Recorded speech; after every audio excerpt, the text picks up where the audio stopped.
बिस्मिल्लाहिर्रहमानिर्रहीम। अस्सलाम वालेकुम। गोल्ड, सिल्वर और क्रूड के एनालिसिस के साथ वॉक्स गोल्ड की टीम की जानिब से गोल्ड ने कल की जो 48 से 85 से 48-30 वाली रेंज कल की वीडियो में आपको बताई थी, वो रेंज तो सपोर्टिव ही रही। कल के दिन में एक दफ़ा 48-52 तक के लो ट्रेड हुए और उसके बाद दोबारा जो है दो दफ़ा ऐसा हुआ शाम में कि 49 40-50 की रेंज में ये दोबारा वापस आया।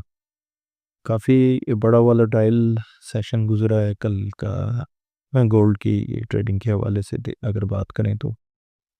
अ, और गोल्ड ने एक अच्छी डिप भी ली और उसके बाद एक अच्छा रिबाउंड भी गोल्ड में अभी देखने में आ रहा है। करेक्टली 49.50 के रेट पे ये ट्रेड हो रहा है। $53 के पॉजिटिव चल रहे हैं अभी ओपनिंग से। अ, इसमें फिर वही चीज़ है कि नीचे वो सपोर्टिव रेंज जो बताई हुई है आपको कि 48.85 से लेके 48.30 तक, 48.85 से 48.30, ये कहीं पर नोट डाउन कर लीजिए कि ये बड़े क्रूशल लेवल्स हैं इस सेंस में कि अगर ये एरिया ब्रेक हुआ तो अपने माइंड में रखिएगा कि 200 से $250 का नोज डाइव ड्रॉप भी आ सकता है इसके अंदर। और ऊपर वाली साइड पे भी वही सीन है। ऊपर ये अगर आपका ये कसर मूव हो रहा है, सेम वही है। रेजिस्टेंस एरिया, ट्रेंड लाइन के रेजिस्टेंस, मूविंग एवरेजेस ऊपर सर पे खड़ी हुई हैं। तो कोई बड़ी मूव अप साइड की या डाउन साइड की करंटली कुल के अंदर नहीं लग रही। यहीं पर इसी बैंड के अंदर स्लगिश सी स्लोइश सी मूवमेंट रहेगी। अपसाइड पे करंटली जो है वो 49.65 से लेके 5,000 की जो रेंज है, ये $35 जो है ये सेलिंग रेंज बन रही है इसमें। और जब तक ये 5,000 के ऊपर अच्छा सस्टेन नहीं कर जाता, इसके अंदर दोबारा तेज़ी नहीं बन देंगी। और अगर ये 5,012 वाली जगह को ब्रेक करता है तो 5,050 और दोबारा वही 5110 वाला लेवल्स जो हैं वो दोबारा रेजिस्ट करेंगे। ऊपर की साइड पर रेजिस्टेंस बहुत ज़्यादा है, बंच ऑफ रेजिस्टेंस से ऊपर खड़ी हुई है। और नीचे सपोर्ट देखें तो सिर्फ एक मेजर सपोर्ट लेवल जो 200 डीएमए का है वो इंटैक्ट है अभी तक। इस करंट सिनेरियो में अगर यहाँ पर एक दफ़ा ब्रेक हुआ था इस एरिया में, ये भी तकरीबन जब पिछले ये all time sorry all time तो नहीं, लेकिन इस रैली का जो ये लो लगा था उसके बाद से वंस ये 200 डीएमए के नीचे ट्रेड हुआ और उसके बाद ये 200 डीएमए को सस्टेन किया। सेकंड अटेम्प्ट इसने यहाँ पर की थी जिधर इसने 4670 की लाइन में लो लगाए थे, लेकिन आप देख सकते हैं कि ये इस 4 आवरली कैंडल की जो क्लोजिंग है वो तकरीबन 4800 के करीब हुई थी। मींस कि ये 200 डीएमए ने इसको बहुत पोटेंशियल और बहुत पावर के साथ जो है वो रिबाउंड किया था। अभी भी कंडीशन वही है, वही 200 डीएमए है और उसके ऊपर कंसोलिडेशन भी चल रही है, स्पाइक्स भी डाउन साइड पे आ रही हैं, थोड़ा सा बुलिश लग रहा है। और ऊपर रेजिस्टेंस 4965 और 4990 का एरिया जो है ये रेजिस्टेंस बनेगी आज के दिन के लिए। अगर ये ब्रेक नहीं आते, अगर ये कहीं एरिया ब्रेक होता है तो 50-45 को अपने माइंड में रखिएगा कि 5045 और 5045 के जो लेवल्स हैं उसको ये दिखा सकता है।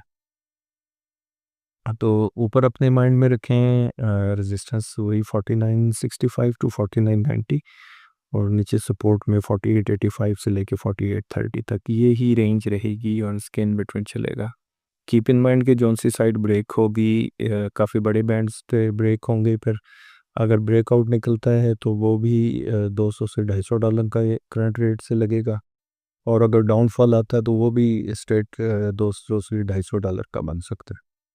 सिल्वर की बात करें तो सिल्वर ने रिबाउंड तो अच्छा किया है अभी तक, प्रीवियस लोज को जो है वो सस्टेन किया हुआ है, लेकिन नेगेटिव चीज़ ये है कि सिल्वर की प्राइसेस तमाम एवरेजेस के नीचे चल रही हैं। जैसे कि गोल्ड में था कि 2150 और 100 डीएमएस जो हैं वो उसको रेजिस्ट कर रहे हैं, लेकिन एक अकेला 200 डीएमएस को सपोर्टिंग में है।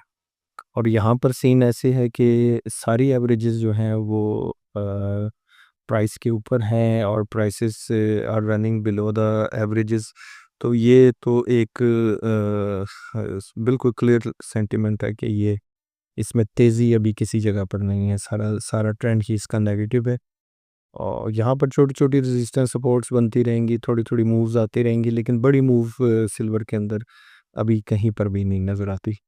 और मैंने आपको कुछ पास्ट वीडियोस में ये भी बताया था कि अपने माइंड में रखिएगा कि 8160 से लेकर 83, दोबारा रिपीट कर रहा हूँ कि 8160 टू 83 ये लेवल्स अगर सस्टेन कर जाता है सिल्वर, तो दोबारा ये 94 95 के एरिया को दिखा सकता है, जो कि इसका ट्रेंड रिवर्सल भी कह सकते हैं, और फिर कहीं ये स्लाइड बुल साइड पे आ सकता है। एक इसके ऊपर तेज़ी की मूव ड्यू है, वो ये एक गैप है, ये काफ़ी बड़ी गैप में है, अभी तक इसमें एंटर नहीं हुआ। ये कहीं एक दफ़ा इस एरिया को दिखाएगा तो वो भी 83 की लाइन ही बनेगी। करंटली सपोर्ट्स किसी प्रीवियस लॉज के ऊपर देखें 50 से लेके तो 68 के बीच में कहीं सपोर्ट मिलेगी, और इमीडिएट रेजिस्टेंस जो है वो 75 80 से लेकर तो 78 60 के बीच में, ये $3 इसमें रेजिस्टेंस जोन है। ये है गैप है, लेकिन ये एरिया रेजिस्ट ही करेगा। ऊपर एक ट्रेंड लाइन की रेजिस्टेंस भी खड़ी है, फिर 100 और 200 डीएमएस ऊपर हैं। ये काफ़ी लंबा चौड़ा काम चाहिए इसको ऊपर की। ये मॉब्स जो पहले सपोर्ट कर रहे थे यहाँ के एरिया में, अब यही मॉब्स रिलीज बन चुके हैं। जो मॉब्स यहाँ को सपोर्टिव थे वही रेजिस्टेंस बन गए, और काफ़ी दूर चला गया तेज़ी का ट्रेंड इसका। और माइंड में रखें कि ये एरिया अगर इसमें मंदी होनी है, तो कहीं इसका डे एंड क्लोजिंग 70-30 के नीचे आती है, मतलब डे एंड की क्लोजिंग कहीं 70-30 के बिलो हो जाती है, तो ये प्रीवियस लो है जो 63 वाले, ये बड़े आराम से ये ब्रेक कर जाएगा। सेल ऑन स्ट्रेंथ ध्यान बनता है इसमें, जब बड़े इसको बेचें नीचे डिपिंग बाय बैक करें। क्रूड की बात करें तो क्रूड ने कल एक इंट्राडे में तो बहुत अच्छी मूव बनाई थी, लेकिन ईरान और यूएस की जो टॉक्स चल रही हैं उनकी कोई पॉजिटिविटी, एक ही वजह से क्रूड ऑयल में प्रेशर आया, और एक स्टेज पे ये 6185 के लेवल्स जो हैं उनको भी टच किया। बाद में दो दफ़ा ऐसे हुआ कि ये 280 और 6290 की रेंज को भी दिखाता रहा, लेकिन उसके बाद से इसका ट्रेंड डाउनवर्ड ही लग रहा है। अभी भी इसका ट्रेंड मज़ीद नीचे ही लग रहा है। नेगेटिव चीज़ ये है कि एवरेजेस जो हैं वो प्राइस के ऊपर ट्रेड हो रही हैं, और दूसरी चीज़, एक और नेगेटिव चीज़ ये है कि यहाँ पर ये जो ट्रेंड था इसको थोड़ा-सा न्यूट्रलाइज़ करके तो दोबारा ये अभी करंटली जो ये करंटली 4 ऑर्डिनरी कैंडल में थोड़ा क्लियर करके आपको व्यू दिखाता हूँ कि ये भी इन्वर्टेड हैमर टाइप की कोई चीज़ बन रही है, और जो कि इसको माइट भी किसी डाउन साइड के ऊपर लेकर जा सकती है। ऑब्ज़र्व करने वाला जो लेवल है वो कल का लो है 6185 से 6130 तक की बाइंग और सपोर्टिव एरिया बन सकता है। यहाँ पर बाइंग अटेम्प्ट की जा सकती है, और ये अगर ब्रेक हो गया तो ये यहाँ 6185 से लेके ये 200 डीएमए की सपोर्ट 6130, वैसे तो लेवल 6125 का, लेकिन 6130 जो है ये अच्छी सपोर्ट यहाँ पर ले सकता है। अगर इसको इसकी इस डिमांड एंड सप्लाई की रेशो के हिसाब से इसको थोड़ा सा साइज में देखें, तो इसका अभी तक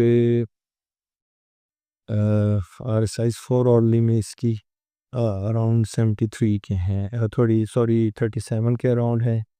ये यहाँ पर मेक और ब्रेक की कंडीशन में है। आरएसआई भी, अगर ये आरएसआईज़ यहाँ से अगर डाउनफॉल में चली गई या थोड़ा सा और क्रूड के अंदर प्रेशर आया, तो ये डेफिनेटली ओवरसोल्ड साइड पर चला जाएगा। वहाँ पर देखेंगे कि दोबारा बाइंग बनती है या नहीं। इमीडिएटली आज के लिए रेजिस्टेंस जो है वो 63 से ऑनवर्ड जो है इसकी 40वीं रेजिस्टेंस लेवल है, और उसके बाद 6370 का भी रेजिस्टेंस लेवल है। सो रेजिस्टेंस ज़्यादा है सर पे, और सपोर्ट रेंज कम है, तो लिहाजा इसमें भी स्टांस जो है वो सेल ऑन स्ट्रेंथ ही रहेगा। कंटिन्यूस एनालिसिस के लिए stay tuned with all looks gold. अस्सलाम वालेकुम।